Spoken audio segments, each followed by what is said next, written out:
Dose-dosenang bahay ang nasira sa pagtama ng lindol sa Pampanga. Kaya naman maraming residente ang nagtsatsaga na lang sa mga tent.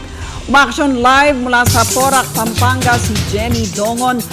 Jenny, ano nang lagay ng mga apektadong residente dyan?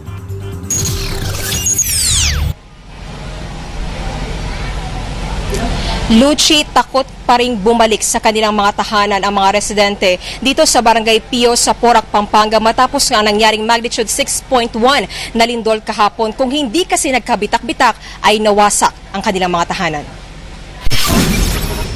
Parang binagyo sa gulo ang loob ng bahay ni Aling Maydilin sa Barangay Pio sa Porac, Pampanga. Nagkabitak-bitak din ang mga pader at naglaglagan ang ilang bahagi ng bahay dahil sa lindol. Bakas din ang mga sugat at pasa sa kanilang katawan matapos gumapang palabas. Takot na raw silang bumalik lalo't maya't maya pa ang aftershocks. Kaya't nagtsatsaga na lang sila sa tent malapit sa kalsada.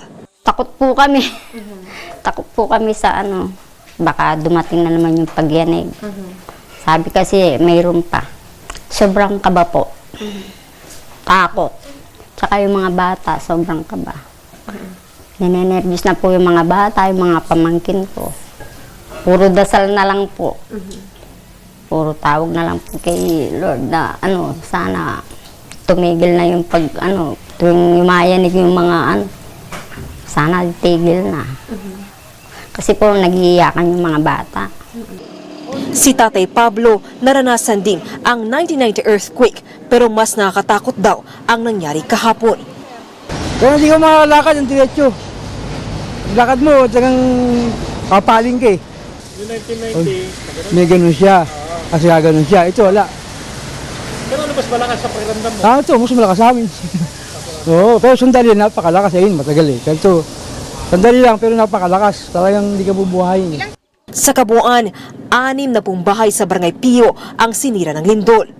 Gumuho rin ang St. Catherine Church sa lakas ng pagyanig.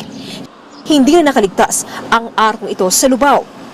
Nabitak naman ang bahagi ito ng Consuelo Bridge sa Florida Blanca kaya light vehicles lang ang pinapayagang dumaan.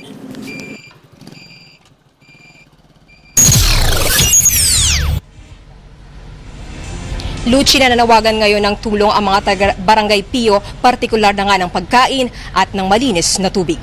Luchi. Maraming salamat, Jenny Dongon.